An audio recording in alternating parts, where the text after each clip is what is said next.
Good evening, this is Atmospheric Alex here, and today I'm going to be telling you all about a very significant tornado outbreak that'll be ongoing, I guess a multi-day tornado outbreak, with day one being over here, that'll be tomorrow, and the next one will be down here on Saturday. This one needs all of your undivided attention. It is going to be pretty, well, as I said here, an exceptionally rare event. That is what I am calling this, and other people have as well.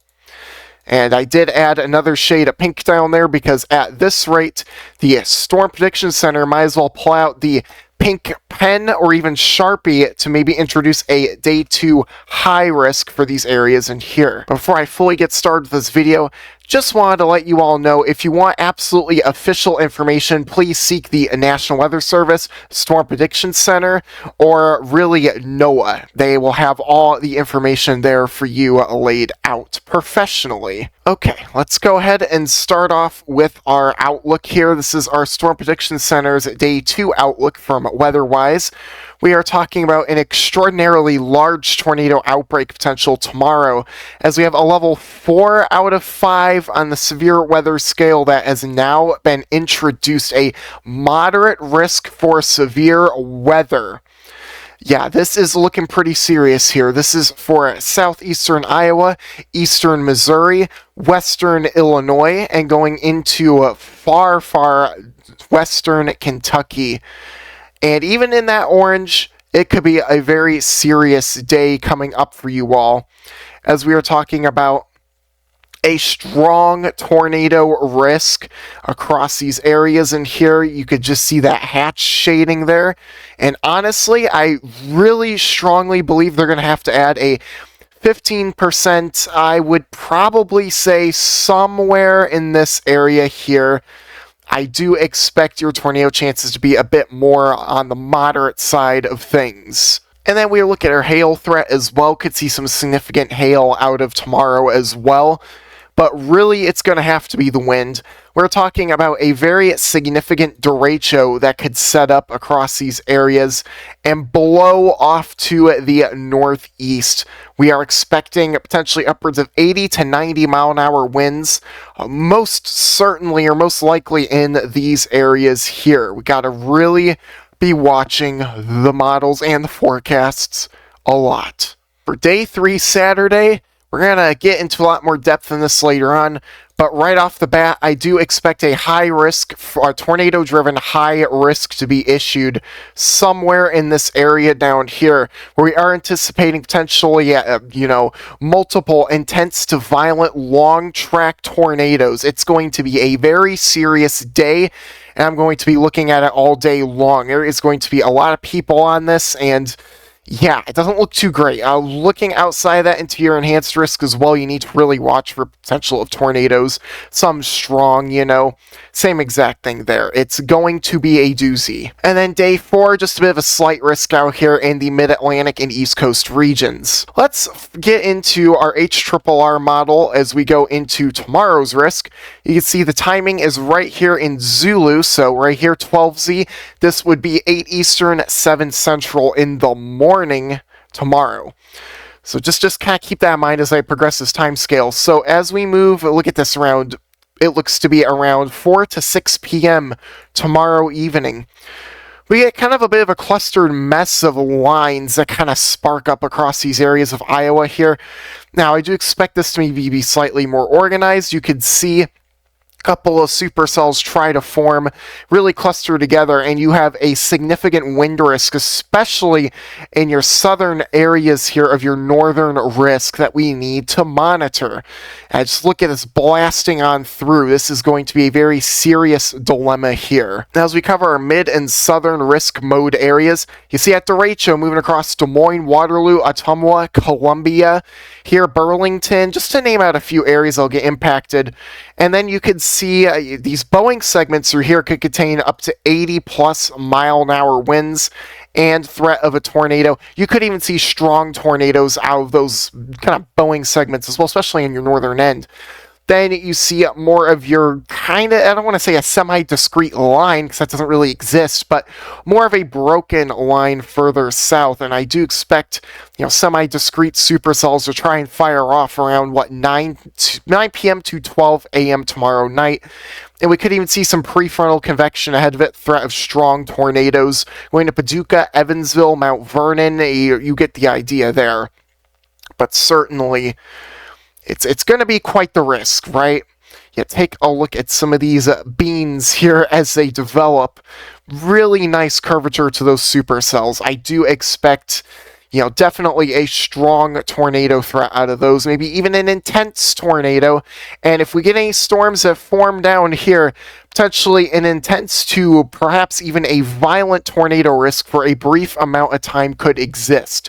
We have got to watch those areas closely overnight, and if storms are able to break through the mid-level dry air slot, things could get nasty in a minute. Progressing through the rest of your night, yeah, same song and dance, strong tornado risk along that linear segment. Now for our ingredients, we take a look at our dew points from our HRRR model, and there isn't much to work with up here. I do expect this to uptrend.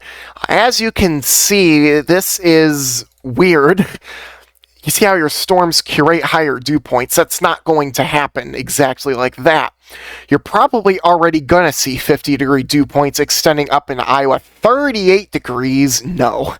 This model, I don't know. It has an overmixing bias, which I guess that's what we're seeing here. And this moves on through. Dews are fairly favorable, but boy, oh boy, down here, really need to watch out. Again, volatile parameter space will be developing overnight. Cape Valleys, as I progress through this quickly, up to 1,000 joules, so you can definitely see sustained severe weather. Down here up to 2,000, and we will get to our southern mode here in just a little bit. It's kind of mixing with our Saturday forecast, but we'll see that here. Storm relative helicity, this is 0 to 1 kilometers. This is more realistic than 0 to 3, and promotes your tornado risk better. All right, anywhere in the greens is your tornado risk. Anywhere in your yellows is a potentially strong tornado risk, except up here because this is too linear. But down here, you even see some of your red colors popping up. We really have to watch this. Some of your grays. Anything in the grays is suitable for violent tornadoes. And I'm just saying, again, if we see storms break through the cap down here, you better get ready, because it's going to be a very long night ahead. And even further north as well could see similar kinematics in play as well. Your supercell composite here, yes, very elevated down here. In your reds and hot pinks, going to be a target hot zone area, I do believe.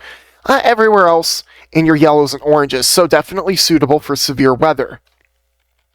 Significant tornado parameters here. We're talking about some purples developing, a lot of pink as well.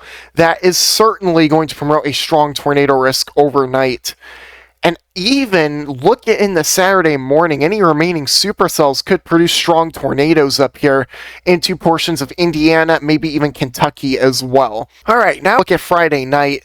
Here's your southern mode. Again, any storms that pop off here, you need to be ready immediately. These will be very intense in nature. So just please note this as that moves on through, and it's just, yeah, going from Friday night through Saturday morning, you need to watch closely. Your helicity values going through Friday night, point proven. You do see some reds, even some grays through here. This, again, it's such a volatile parameter space through those areas into Friday night. Tomorrow night, sorry, goodness me. I keep thinking Friday's like 2 days from now, but tomorrow night is what I've been trying to say. That's what you need to watch out for, and yeah, really, I mean, this is just ridiculous. If you get enough storm energy here, it's game on. And this will be a sleeper risk. People, they're not going to pay attention to this because they're going to see Saturday on the horizon. Storms could form in this environment here and could potentially be strong, significant enough to knock out the power for folks for Saturday. And people may not be able to receive warnings on Saturday, so you need to really monitor this, through these areas, I'm telling you. Your significant tornado parameters, yeah, I mean, look at, you even have some of these cells along here that try and get ignited into early Saturday morning. that is a very big concern for sure. Okay, so what about Saturday, right? Everyone's been going crazy about it, including me, because this, I'm telling you, it doesn't look good.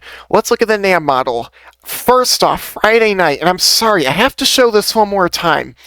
It does depict semi-discrete to nearly fully discrete supercells along a line traveling through West Tennessee and western Mississippi here. Again, as we go throughout the night, this model in particular, I'm telling you, this, we just really got to monitor this. And as we go into Saturday, you can see what looks like a boundary, and you'd be correct. We have yet another low pressure system forming here with a big old pseudo warm front forming right here, your open warm sector everywhere in between really starting to fire off. So Saturday morning, Saturday afternoon, wide open warm sector, folks. This is definitely quite eyebrow raising here, if you ask me. And then you see, your cold front forming back here and everything like that. As we go into later Saturday afternoon, bam, the environment really pops off. Tons of semi-discrete, fully discrete supercells really try and engage in this area. Also, a lot of confluence bands begin to develop as well, as you can see here. These confluence bands will, without a doubt, cause a violent long-track tornado risk, depending on what storms can form in those areas. And this right here is and I'm just going to say this, it is nearly impossible for the low-resolution NAM model to show individualized, discrete supercells. You have definitely, without a doubt, a strong to violent long-track tornado risk. These are all very intense, violent confluence bands here that set up. A lot of vorticity, a lot of helicity will exist along these bands, and it's just, you're just waiting for one of them to pop off. This is just a recipe for disaster going on through. Your back confluence band fires off with your cold front, and boy, you have a frenzy of supercells just marching on through Dixie Alley in a Saturday night. And again, strong to violent, long track tornadoes are going to be possible in the night hours as well. And you can see supercells begin to cluster and consolidate, and look it up here for East Tennessee. Still see some residual supercellular shapes moving through that area. National Weather Service of Morristown actually indicated there was a chance for strong long-track tornado activity in your valley locations. We have to watch out for that, because that area, not used to tornadoes. I know you all live there. This continues even into Sunday morning. Now for your HRRR model, duck cover, close your eyes, run away. You don't want to be seeing this, right? Well, let's take a look at this here. You already have strong tornadoes just firing off on all cylinders going into late Friday night, early Saturday morning across southern Mississippi, southern Alabama as well. I mean, we just start off, just right off the bat, without warning, we just start. And you can just see these supercells, very intense in nature. I think this is overdoing it a little. First round of the HRRR tends to overdo things, but you can see here, just a ton of curving supercells already forming here. And this just really explodes in activity going into Saturday morning, into Saturday afternoon. Oh man, take a look at this. Fully hooking supercell, another one. Even your showers could produce strong tornadoes in this environment. We have a big confluence band up here, going to here, another confluence band actually extending down here. And I definitely think you could see a couple more, even a few more ahead of this as well. When we look at your ingredients, you're going to see why. Oh my goodness, just discrete cells firing everywhere. Not at all what you want to see on your HRRR model. Your NAM 3 kilometer model, we're going to do this very quickly as we're kind of running low on time. You see this big old line that forms up here. A lot of supercells fire off along here, as you can see. And just off to your south, you can see actual supercells firing on a linear bias model. Confluence band there. More confluence bands up here. We have another confluence band. Another one here. Another one here. Holy moly, it just fires on all cylinders. If we get any storms there, my goodness, and this just continues on through, and this all meets up with your cold front. More supercells engage. Your parameter space on your NAM model, again, quickly. Look at this going into your hot pinks, actual pinks, and then your purple colors here. A very strong meso low can form right here and really crank your shear vectors around like this. And then you're going to see this throughout the night. Yeah, strong to violent, long track tornado risk throughout the entire night, basically. And for your 2-meter air temperatures here, we're actually going to look at your ISO bars here. And I really would like to note this right here. Do you see how these lines kind of curve in like this? Kind of not drawing them the most perfectly, but you see this? This is a shortwave right here. What is a shortwave? Well, it is a feature from your trough, and this is a negatively tilted shortwave. Mind you, it's going like this. This right here is going to potentially initiate a bunch of supercells wherever it sets up. This here acts as basically a bit of a horizontal boundary, and especially in, confluence banding, this could significantly help out with your tornado risk. And your wind barbs out here going crazy, all different directions, mainly a south to southeast heading. That is not what you want to see right there. That is going to cause issues. Your dew points here, what do they look like? I mean, there's no issues at all. We're talking about into your mid to upper 60s. This decreases due to overmixing. I'm going to tell you right now, these are going to be a lot higher, and people are going to be screaming when the latest HRRR runs come out and they show higher parameters. It's going to happen. This is an overmixed environment on this model. Their CAPE values. You're seeing upwards of 3,000 storm energy in some areas. This is well over enough for supercells, let alone violent supercells. 2,000 going further east. Again, violent supercells definitely could sustain this environment. And again, it starts to overmix towards the end. I wouldn't be shocked if we see green colors all the way into southern Tennessee here. It's a very nasty environment that these storms are going to be in, very volatile in nature. Going into your SRH, your helicity 1 kilometer, you could see your bright whites. These are mostly off the charts in here with individualized supercells present. We are talking about a whopping and astounding 700, about 700 helicity in some of these storms. Yeah, this is nothing to mess around with. Anything in your bright white suitable for violent tornadoes. That's all there is to it. Your supercell composite. Again, look away if you're sensitive, because my goodness, look at this. We are seeing an absolutely insane parameter space setup. This is early on Saturday. Saturday early afternoon. This will likely be a little bit later than this as models begin to slow down our trough a little. Maxed out colors in there, upwards of around 40 SCP are present, and this is just going to be absurd. I really hope you all are going to stay safe from this. If you're in these areas, if you're in like a mobile home, evacuate to a tornado shelter in the morning before it is too late. Significant tornado parameters. This is just, I mean, you have cyan colors in a lot of areas with your individualized supercells here. Values probably above 15 in some areas. This is upper echelon volatile parameters right here. Stuff that you really don't see on a daily basis at all. Your NAM 3 kilometer model, well, it's the same thing with your thermodynamics and going into your supercell composite here.